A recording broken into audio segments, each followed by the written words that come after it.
جہاں پر انہوں نے ایک ڈاکٹر صاحب کی ایکسپیرینس کو بیان کیا. بہت اکمپلشڈ وہ ڈاکٹر صاحب ہیں, سائیکائٹرسٹ ہیں یا سائیکالوجسٹ آئی تھنک.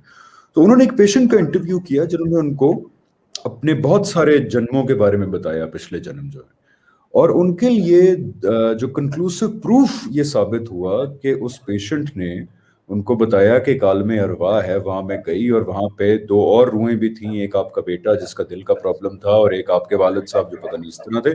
اور وہ ڈاکٹر حیران رہ گیا کہ جی میرے بیٹے کی بیماری اور والد صاحب کیسے پتہ چلا, عبرانی نام میرے والد صاحب کا.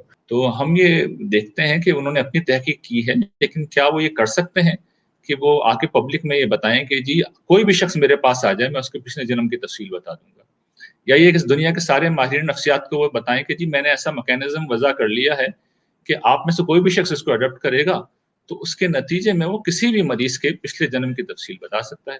اب کئی لوگ اگر نہ مانے اس بات کو تو ایک علیحدہ بات ہے, لیکن ہمارے ہاں ایک وہ جنات اور موکلوں کا بھی کانسیپٹ ہے. اور ریحان بھائی میں ایسے لوگوں کو جانتا ہوں, لٹرلی میں خود ایکسپیرینس کر چکا ہوں ایسے لوگوں کو جو یہ سارا وہ ڈھونگ رچاتے ہیں, پیری مریدی کا کافی ان کا ایک فیشن آج کل چل پڑا ہے. آپ جائیں ان کے پاس, وہ 2 منٹ میں آپ کو بتا دیں گے تمہارا یہ پرابلم ہے اس لیے تم آؤ. تو اس طرح کے بھی علوم بھی ہوتے ہیں. آپ کو کئی دفعہ یو کین ایکسس اینٹیز جو آپ کو اس طرح کی انفارمیشن بھی دے دیتی ہیں. اب آپ دیکھیے اس میں جو خاتون آپ نے جن کا ذکر کیا, کیتھرین ہے ان کا غالباً نام ہے, 86 دفعہ وہ پیدا ہوئی ہیں. اچھا 86 دفعہ وہ پیدا ہوئی, پھر وہ بتاتی ہیں کہ کوئی ماسٹر اسپرٹ ہے جو تجربات کر رہی ہے.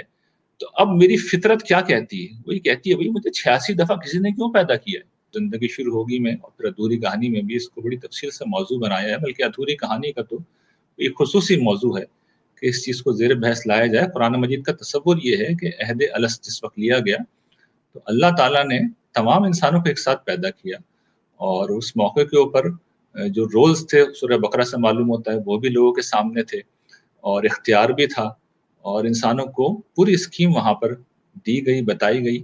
تو اس میں میں نے بڑی اس چیز کو تفصیل سے بیان کیا ہے کہ جو شخص جس حیثیت میں موجود ہے اس کی اپنی چوائس ہے, اللہ تعالیٰ کے اوپر کوئی الزام نہیں ہے. 4.5 ارب سال پہلے سائنسدان خود یہ بتاتے ہیں کہ یہ ایک جہنم تھا, آتش فشاں دہک رہے تو کچھ بھی نہیں تھا یہاں پہ.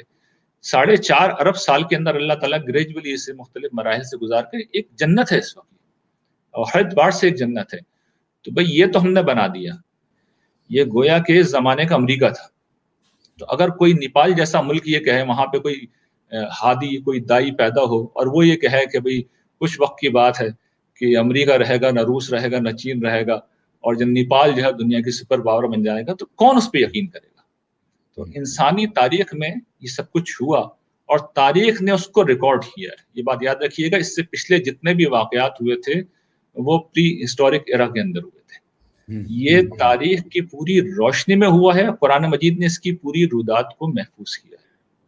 بسم اللہ الرحمن الرحیم. السلام علیکم جی, میں ہوں حمزہ علی عباسی, اور مجھے بڑی خوشی ہے کہ ایک سلسلہ منقطع ہوا تھا وہ دوبارہ جو ہے شروع ہو گیا ہے, دین کی بات کرنے کا, اسلام کی بات کرنے کا.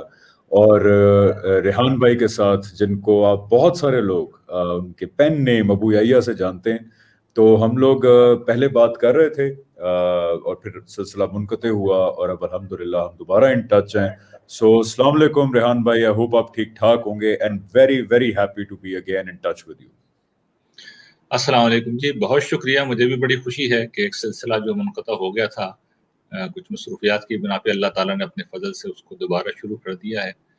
بہت شکریہ, آپ نے ایک دفعہ پھر اس طالب علم کو موقع دیا. نہیں جی, اللہ کا شکر. ہم سارے جو ہے اللہ کی بات کر رہے ہیں. جتنا علم ہم حاصل کیا ہے ہم لوگوں نے, یا اللہ نے جتنی کو تھوڑی بہت نالج دی, ہم طالب علم ہی ہیں.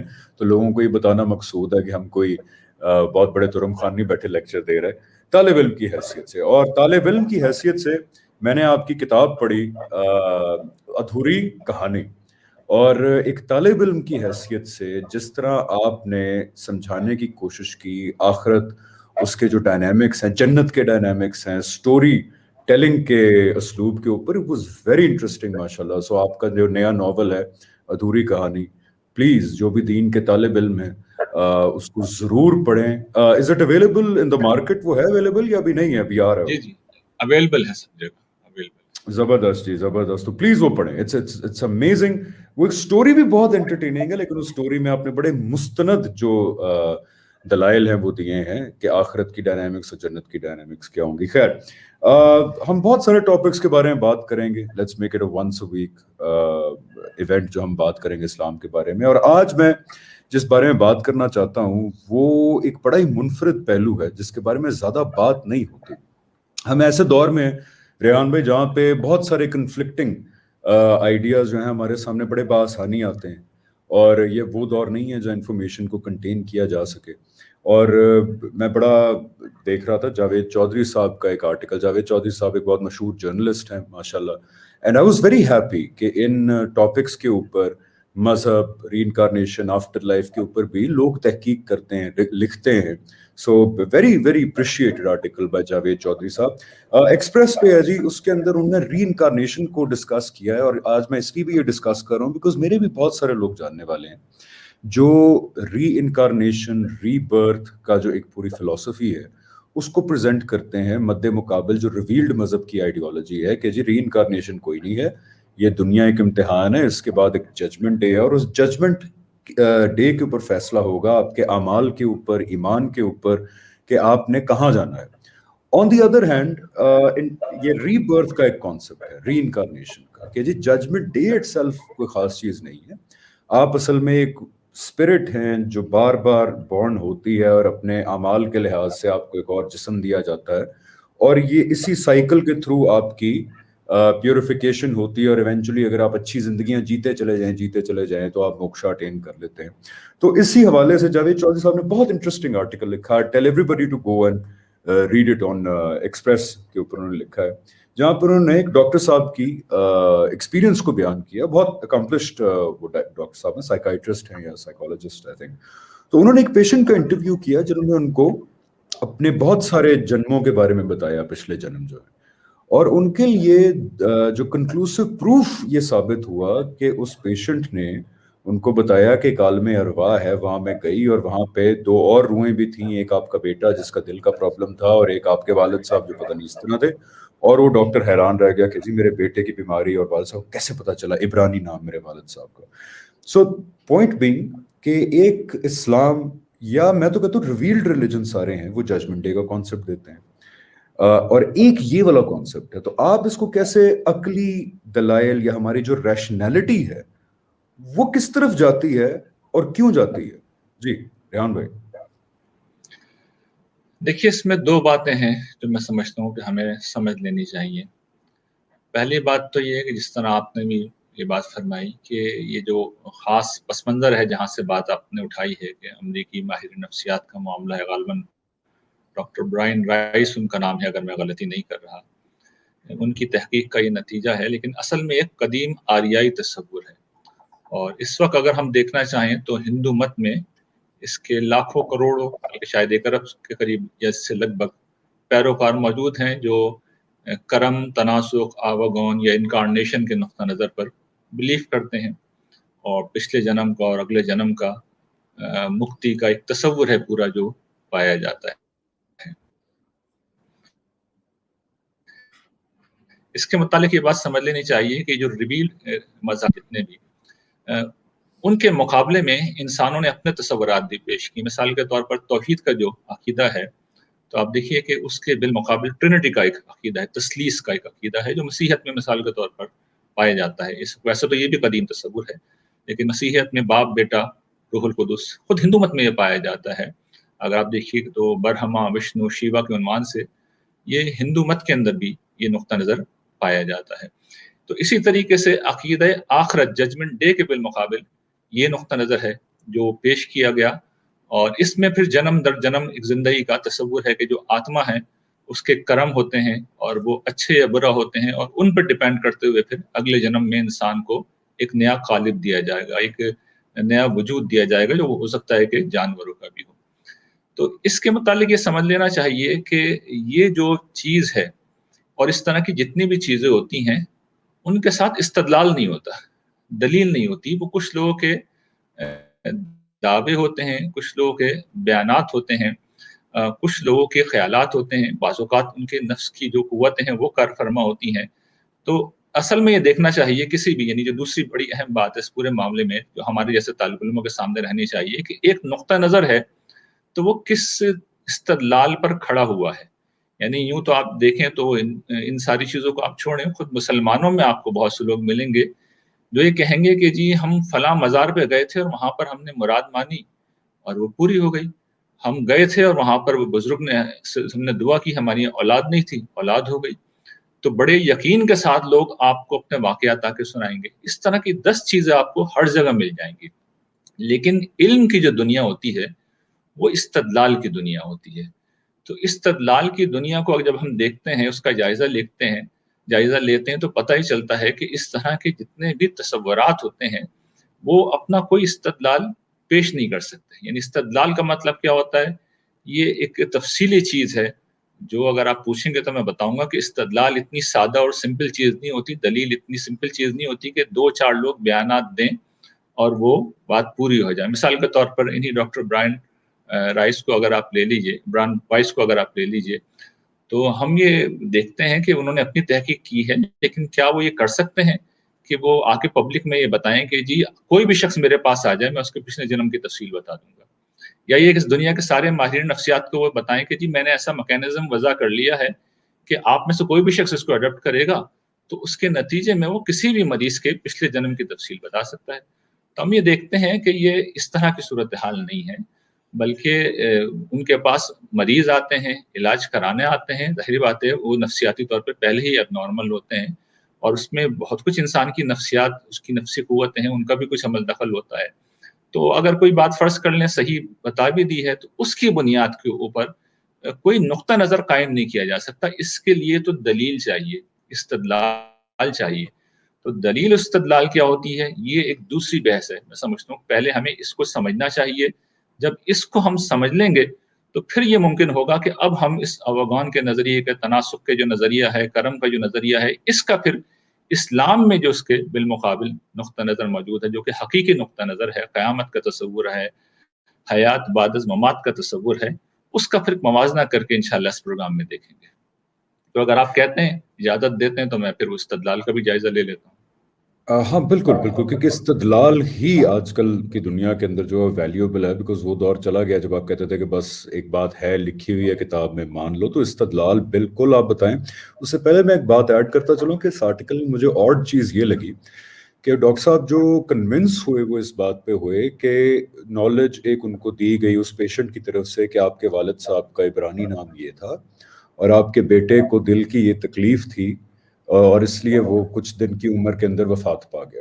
تو یہ وہ محرک بنا جس نے ان کو کنونس کر دیا کہ یار ان کو کیسے پتا ہو سکتا ہے. تو میں عرض یہ کروں کہ اب کئی لوگ اگر نہ مانیں اس بات کو تو ایک علیحدہ بات ہے، لیکن ہمارے ہاں ایک وہ جنات اور موکلوں کا بھی کانسیپٹ ہے. اور ریحان بھائی میں ایسے لوگوں کو جانتا ہوں، لٹرلی میں خود ایکسپیرینس کر چکا ہوں ایسے لوگوں کو جو یہ سارا وہ ڈھونگ رچاتے ہیں. پیری مریدی کا کافی ان کا ایک فیشن آج کل چل پڑا ہے.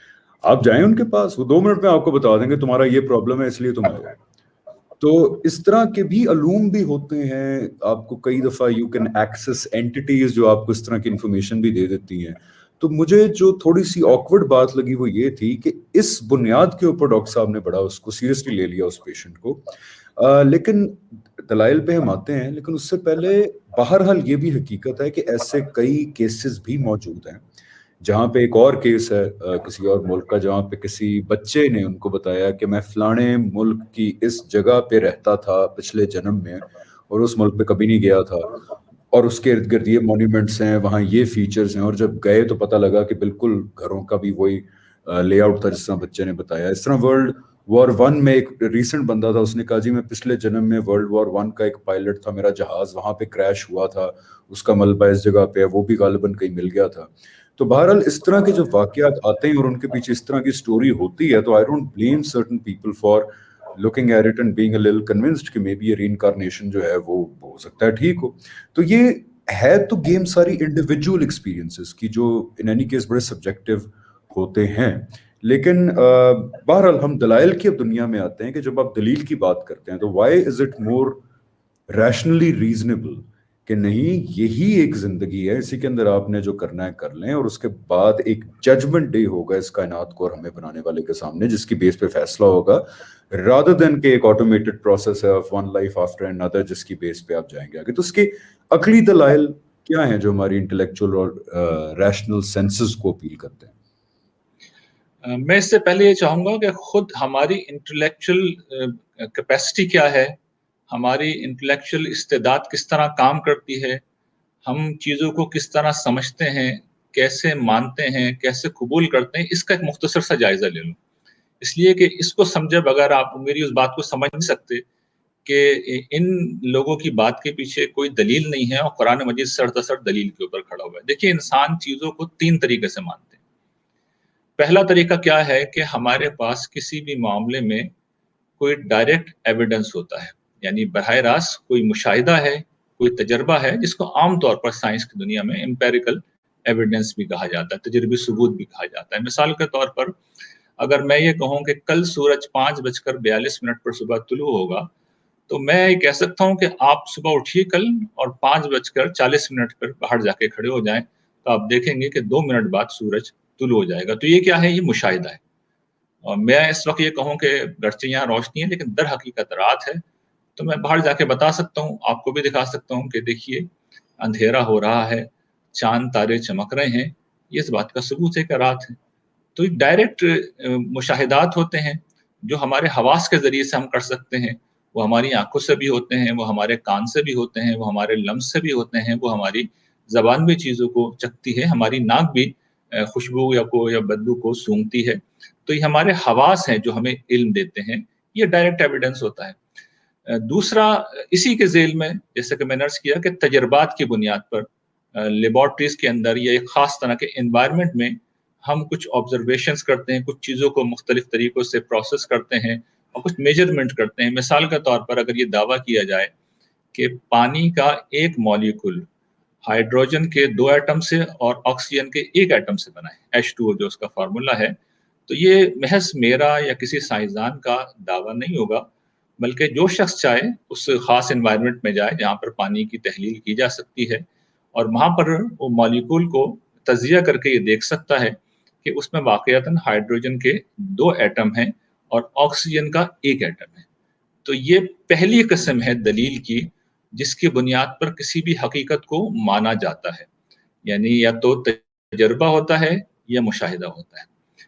دوسری جو طریقہ ہے یا دوسری جو دلیل اسٹیبلش دلیل سمجھی جاتی ہے وہ انڈائریکٹ ایویڈنس ہے، بالواسطہ دلیل ہے.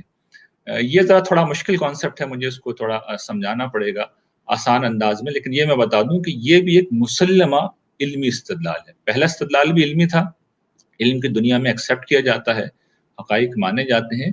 یہ دوسری چیز بھی علم کی دنیا میں خاص طور پر جو ہائزنبرگ کا تجربہ ہوا ہے 20ویں صدی کے آغاز میں، انسرٹینٹی پرنسپل جو بڑا مشہور ہے فزکس کی دنیا میں، اس کے بعد یہ چیز اسٹیبلش ہو گئی ہے.